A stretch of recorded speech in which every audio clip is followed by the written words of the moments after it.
ಈ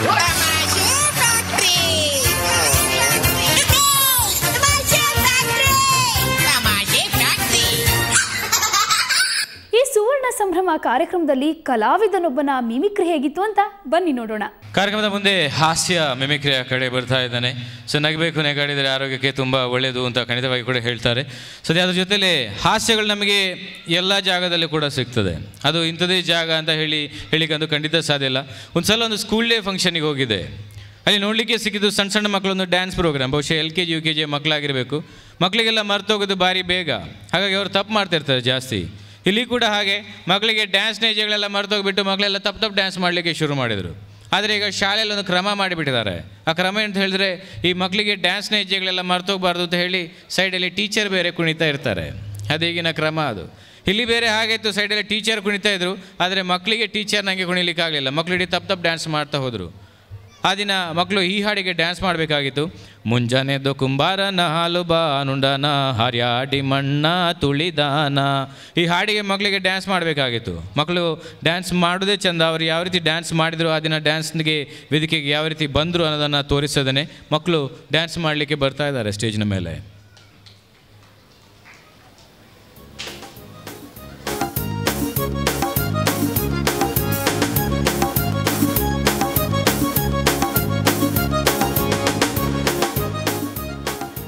ತಲೆ ಆ ಕಡೆಗೆ, ಯಾಕಂದರೆ ಅಲ್ಲಿ ಟೀಚರ್ ಇದ್ದಾರೆ.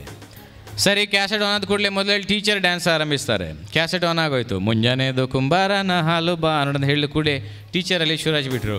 ಮುಂಜಾನೆದು ಕುಂಬಾರನ ಹಾಲು. ಮಕ್ಕಳ ಕೈ ಬೇರೆ ಮಕ್ಕಳ ಫ್ರಾಕ್ನ ಮೇಲಿತ್ತು. ಮಕ್ಕಳು ಒಂದೇ ಸಲ ಹೆದರಿ ಬಿದ್ದವರಾಗೆ ಟೀಚರ್ ಹೆಜ್ಜೆ ಚೇಂಜ್ ಮಾಡಿದರು. ಹೀಗಿದ್ದ ಟೀಚರು ಮುಂಜಾನೆದು ಕುಂಬಾರನ ಹಾಲು ಬಾ ಅನ್ನೋದು ಅಲ್ಲೇ ತಿರುಗಿಬಿಟ್ರು. ಮಕ್ಕಳು ಸ್ಟೇಜಿನ ಮೇಲೆ ಟೀಚರ್ ಬೇರೆ ಬೇರೆ ಹೆಜ್ಜೆಗಳನ್ನು ಹಾಕ್ತಾ ಹೋದರು. ಆದರೆ ಮಕ್ಕಳಿಗೆ ಟೀಚರ್ನಾಗೆ ಕುಣಿಲಿಕ್ಕೆ ಆಗಲಿಲ್ಲ. ಮಕ್ಕಳಿಡೀ ತಪ್ಪು ಡ್ಯಾನ್ಸ್ ಮಾಡ್ತಾ ಹೋದರು. ಮಕ್ಕಳ ಪರಿಸ್ಥಿತಿ ಹೀಗಿತ್ತು ಸ್ಟೇಜಿನ ಮೇಲೆ. ಮಕ್ಕಳು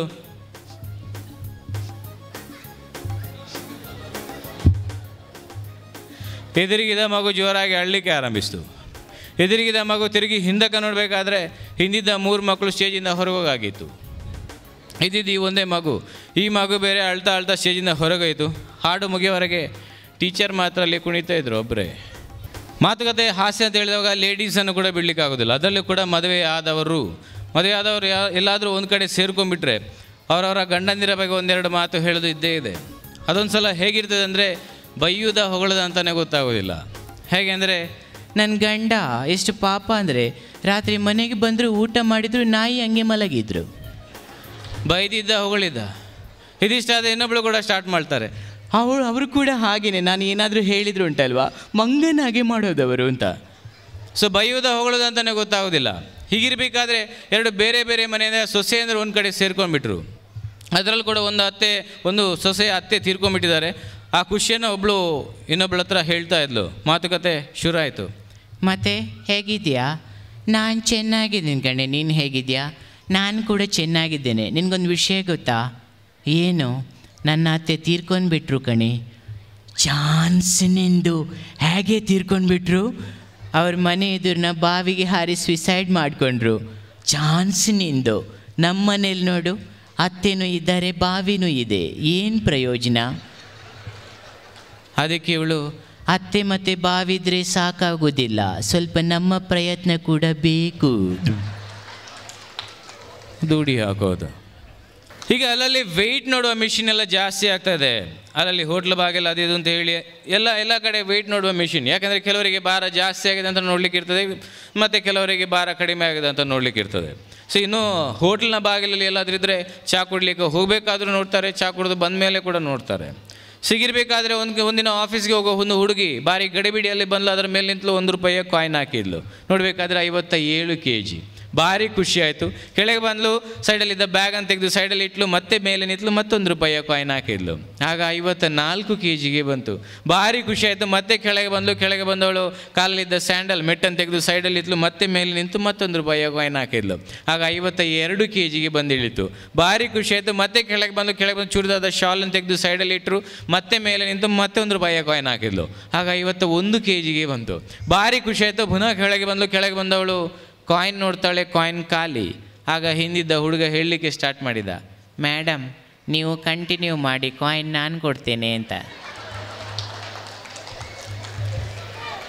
ಕೆಲವರು ನಾಳೆ ನೆಗಡ್ತಾರೆ, ಯಾಕಂದರೆ ಅರ್ಥ ಆಗೋದೇ ನಾಳೆ ಅದು. ಇನ್ನು ಮದುವೆಯ ಕ್ರಮ, ಹಿಂದೆ ಮತ್ತು ಇವತ್ತಿಗೆ ಮದುವೆಯ ಕ್ರಮ ಎಲ್ಲ ತುಂಬ ಚೇಂಜ್ ಆಗಿದೆ. ಸೊ ಬಹುಶಃ ನಮ್ಮ ಕಡೆ ನನಗೆ ಬಹುಶಃ ಜಾತಿ, ಅದರಲ್ಲಿ ಜಾತಿಯ ವಿಷಯ ಬಂದಾಗ ಜಾತಿಗಳೆಲ್ಲ ನಮ್ಮ ಕಡೆಯ ಜಾತಿಗಳ ಜಾಸ್ತಿ ಹೆಸರುಗಳು ಗೊತ್ತಿದೆ. ಸೊ ಮದುವೆಯ ಕ್ರಮ ಅದೆಲ್ಲ ಮುಂಚೆ ಮತ್ತು ಇವಾಗ ಅಂತೂ ಖಂಡಿತ ಚೇಂಜ್ ಆಗೋಗಿದೆ.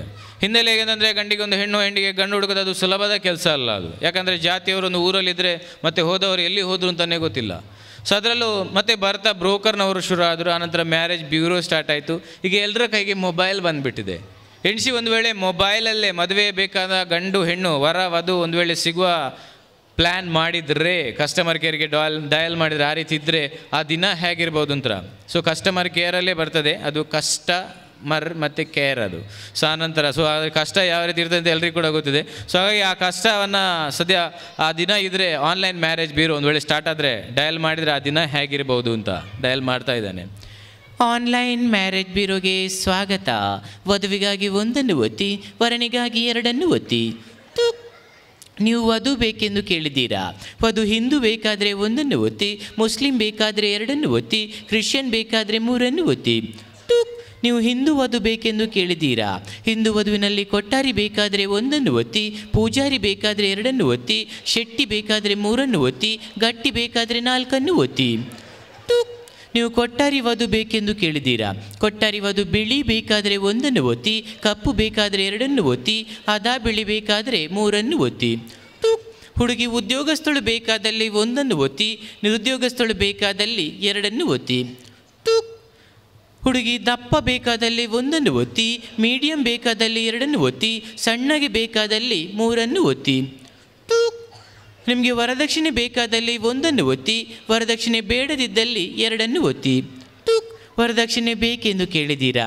ವರದಕ್ಷಿಣೆ 1 ಲಕ್ಷ ಬೇಕಾದರೆ ಒಂದನ್ನು ಒತ್ತಿ, 2 ಲಕ್ಷ ಬೇಕಾದರೆ ಎರಡನ್ನು ಒತ್ತಿ, 3 ಲಕ್ಷ ಬೇಕಾದರೆ ಮೂರನ್ನು ಒತ್ತಿ. ಹುಡುಗಿ ಮಂಗಳೂರಿಂದ ಬೆಂಗಳೂರು ಕಡೆ ಬೇಕಾದರೆ ಒಂದನ್ನು ಒತ್ತಿ, ಮಂಗಳೂರಿಂದ ಮೈಸೂರು ಕಡೆ ಬೇಕಾದರೆ ಎರಡನ್ನು ಒತ್ತಿ, ಬೆಂಗಳೂರಿನಿಂದ ಮುಂಬೈ ಕಡೆ ಬೇಕಾದರೆ ಮೂರನ್ನು ಒತ್ತಿ, ಬೆಂಗಳೂರಿಂದ ಕಾಸರಗೋಡು ಕಡೆ ಬೇಕಾದರೆ 4 ಒತ್ತಿ. ಒತ್ತಿ ಒತ್ತಿ ಸುಸ್ತಾದಲ್ಲಿ ಡಿಸ್ಕನೆಕ್ಟ್ ಮಾಡಿ. Thank you. ಇಲ್ಲೊಂದು ಕಡೆ ಸ್ಪೋರ್ಟ್ಸ್ ಡೇ, ಕಾಲೇಜಿನ ಸ್ಪೋರ್ಟ್ಸ್ ಡೇ ಭಾರಿ ದೊಡ್ಡ ರೀತಿಯಲ್ಲಿ ನಡೀತಾ ಇದೆ. ಕಾಲೇಜಿನ ಸ್ಪೋರ್ಟ್ಸ್ ಡೇಗೆ ಭಾರಿ ಮುಖ್ಯ ವ್ಯಕ್ತಿ ಯಾರು ಅಂತ ಹೇಳಿದರೆ ಕಾಲೇಜಿನ PD ಮಾಸ್ಟರ್ ಯಾರಿದ್ದಾರೆ ಅವರೇ. ಇಲ್ಲಿ PD ಮಾಸ್ಟರಿಗೆ PD ಸರ್ ಏನಿದ್ದಾರೆ ಅವರಿಗೆ ಬೆಳಿಗ್ಗೆಯಿಂದ ಸಂಜೆವರೆಗೆ ಬೊಬ್ಬೆ ಹಾಕಿ ಸ್ವರ ಇಲ್ಲ, ಕಿರ್ಚಾಡಿ ಉಳಿದಿದ್ದು ಬರೀ ಗಾಳಿ ಮಾತ್ರ, ಮಾತಾಡ್ಲಿಕ್ಕೆ ಆಗ್ತಿರಲಿಲ್ಲ, ಬರೀ ಗಾಳಿ ಮಾತ್ರ, ಹೀಗಿತ್ತು ಅವರ ಸ್ವರ. ಅವರಿಗೆ ಮಾತಾಡ್ಲಿಕ್ಕೆ ಆಗ್ತಿರಲಿಲ್ಲ. ಕಂಪ್ಲೇಂಟ್ ಇಟ್ಕೊಂಡು ನೇರ ಪ್ರಿನ್ಸಿಪಾಲ್ ಹತ್ರ ಹೋಗಿ ಹೇಳಿದರು, ಸರ್ ನನಗೆ ಇವತ್ತು ಹಾಡು ಹೇಳಲಿಕ್ಕೆ ಆಗಲಿಕ್ಕಿಲ್ಲ ಸರ್, ಸ್ವರ ಫಾಲೋ ಹೋಗಿಬಿಟ್ಟೆ ಸರ್, ಎಂತ ಮಾಡು ಸರ್. ಪ್ರಿನ್ಸಿಪಾಲ್ ಬೇರೆ ಯಾರಿಗೂ ಹೇಳಿಲ್ಲ. ಅವರು ನೀವು ಹೀಗೆಲ್ಲ ಬಂದು ಹೇಳಿದರೆ ಆಗಲಿಕ್ಕಿಲ್ಲ ಮಾರೆ, ಸಂಜೆ DC SP ಎಲ್ಲ ಬರುವಾಗ ನೀವು ಹಾಡಲೇಬೇಕು, ನೀವು ಒಂದು ಮಾಡಿ ಮದ್ದು ಮಾಡ್ಕೊಂಡು ಬನ್ನಿ ಹೋಗಿ ಅಂತ ಹೇಳಿಬಿಟ್ರು. PD ಮಾಸ್ಟರ್ ನೇರ ಡಾಕ್ಟರ್ನ ಶಾಪ್ಗೆ ಹೋದರು. ಡಾಕ್ಟರ್ನ ಶಾಪ್ ಸಿಕ್ತಾದರೆ ಅದು ಕ್ಲೋಸ್ ಆಗಿತ್ತು, ಬಂದಾಗಿತ್ತು ಅದು. ನೇರ ಹೊರಗಡೆ ಬಂದವರು ದಾರಿಯಲ್ಲಿ ಹೋಗೋವ್ರ ಒಬ್ಬರ ಕೇಳಿದರು, ಸ್ವಾಮಿ ಡಾಕ್ಟರ್ನ ಶಾಪ್ ಬಂದ. ಏನೋ ಪುಣ್ಯ ಅವರಿಗೆ ಕೇಳಿಸಿತ್ತು ಅವರಿಗೆ. ಆದರೆ ಅವರು ಹೇಳಿದರು ಡಾಕ್ಟರ್ನ ಶಾಪ್ ಬಂದ, ಆದರೆ ಅವರು ಮನೆಯಲ್ಲಿ ಕೂಡ ಮದ್ದು ಕೊಡ್ತಾರೆ, ಅವರು ಮನೆಗೆ ಹೋಗಿ ಅಂತ ಹೇಳಿದರು. PD ಮಾಸ್ಟರ್ ನೇರ ಡಾಕ್ಟರ್ನ ಮನೆಗೆ ಹೋದರು. ಮನೆ ಸಿಕ್ತು, ಬಾಗಿಲು ಬಡಿದ್ರು, ಡಾಕ್ಟರ್ ಇರಲಿಲ್ಲ.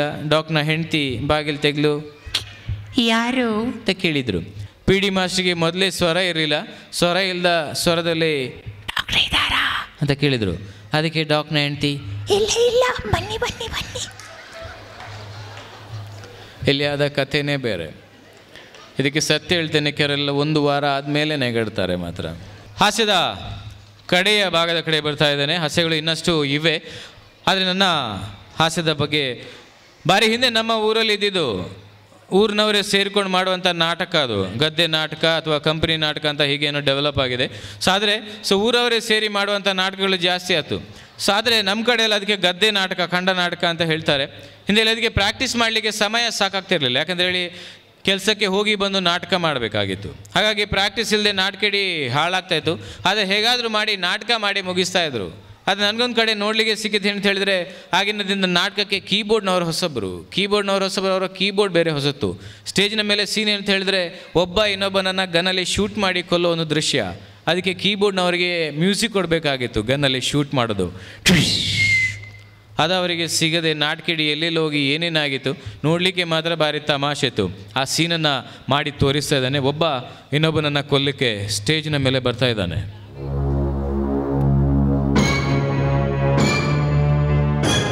ಜಗ್ಗ, ನೀ ನನ್ನ ಕೆಲಸಕ್ಕೆ ಬಾರಿ ಅಡ್ಡಿ ಮಾಡ್ತಾ ಇದೀಯಾ. ಜಗ್ಗ ಬೇರೆ ದೊಡ್ಡ ರೌಡಿ. ಅವೆಲ್ಲ ನಿಂತ್ಕೊಂಡು, ಹೌದು ಏನಿಂದು ಏನೀಗ, ಇವ ಕೊಲ್ಲಿಕ್ಕೆ ರೆಡಿಯಾಗಿ ಬಂದಿದ್ದಾನೆ. ಹೌದಾ, ಹಾಗಾದ್ರೆ ತಗೋ, ಗನ್ ತೆಗ್ದ, ತಿನ್ನು, ಸಾಯಿ. ಕೀಬೋರ್ಡ್ನವರ ಮ್ಯೂಸಿಕ್ ಹೊರಡಲಿಲ್ಲ. ಅವರು ಪಾಪ ಹುಡುಕ್ತಾ ಇದ್ದಾರೆ, ಇದ್ದ ಬಟನ್ ಎಲ್ಲ ಒತ್ತಾ ಇದ್ದಾರೆ, ಗನ್ನ ಮ್ಯೂಸಿಕ್ ಸಿಗ್ತಾ ಇಲ್ಲ ಅವರಿಗೆ. ಭಾರಿ ಟೆನ್ಷನಲ್ಲಿದ್ದಾರೆ. ಮೇಲೆ ಬೇರೆ ನೋಡ್ತಾ ಇಲ್ಲ ಸ್ಟೇಜಿನ ಮೇಲೆ. ಸರಿ, ಸ್ಟೇಜಿನ ಮೇಲೆ 2ನೇ ಸಲ ಶೂಟ್ ಮಾಡಿದರೆ ಮ್ಯೂಸಿಕ್ ಬರ್ಬೋದೇನಂತ 2ನೇ ಸಲ ಶೂಟ್ ಮಾಡಿದ. ತಗೋ, ಕೊಡ್ರಿ ಕರ್ಮ. ಅವರು ಪಾಪ ಹುಡುಕಾಟದಲ್ಲಿದ್ದಾರೆ, ಇದ್ದ ಕೈ ಕಾಲಲ್ಲೆಲ್ಲ ಒತ್ತಾ ಇದ್ದಾರೆ, ಗನ್ನ ಮ್ಯೂಸಿಕ್ ಸಿಗ್ತಾ ಇಲ್ಲ ಪಾಪ ಅವರಿಗೆ. ಸರಿ, ಸ್ಟೇಜಿನ ಮೇಲೆ 3ನೇ ಸಲ ಶೂಟ್ ಮಾಡಿದರೆ ಮ್ಯೂಸಿಕ್ ಬರ್ಬೋದೇನಂತ 3ನೇ ಸಲ ಶೂಟ್ ಮಾಡಿದ. ಮ್ಯೂಸಿಕ್ ಬರೋದಿಲ್ಲ ಅಂತ ಗೊತ್ತಾಯಿತು. ಈಗ ಹೇಗಾದರೂ ಮಾಡಿ ನಾಟಕ ತಿರುಗಿಸ್ಬೇಕಲ್ವ, ಅದಕ್ಕೆ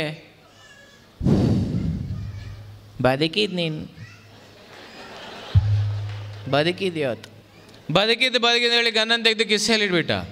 ಇದನ್ನು ಪಾಪ ಕೀಬೋರ್ಡ್ನವ್ರು ನೋಡ್ತಾ ಇರಲಿಲ್ಲ. ಅವರ ಆಗದಿಂದ ಮ್ಯೂಸಿಕ್ ಹುಡುಕ್ತಾ ಇದ್ರು. ಈಗ ಅವರಿಗೆ ಮ್ಯೂಸಿಕ್ ಸಿಕ್ಬಿಡ್ತು. ಅವರಿಗೆ ಮ್ಯೂಸಿಕ್ ಸಿಕ್ಕ ಖುಷಿಯಲ್ಲಿ ಅಂತ ಕೊಟ್ಬಿಟ್ರು. ಅವರ ಕೆಲಸ ಆಯಿತು. ಮ್ಯೂಸಿಕ್ ಆದ ಕೂಡಲೇ ಇಲ್ಲಿ ಜಗ್ಗನಿಗೆ ಸಾಯ್ಲಿ ಕೇಳಿದ್ದಾರೆ ಡೈರೆಕ್ಟರ್ ಸ್ಟೇಜಿನ ಮೇಲೆ. ಜಗ್ಗ ಗನ್ ಬಿಡದೆ ಜಗ್ಗ ಸತ್ತೋಗ್ಬಿಟ್ಟೆ ಇಲ್ಲಿ. Thank you.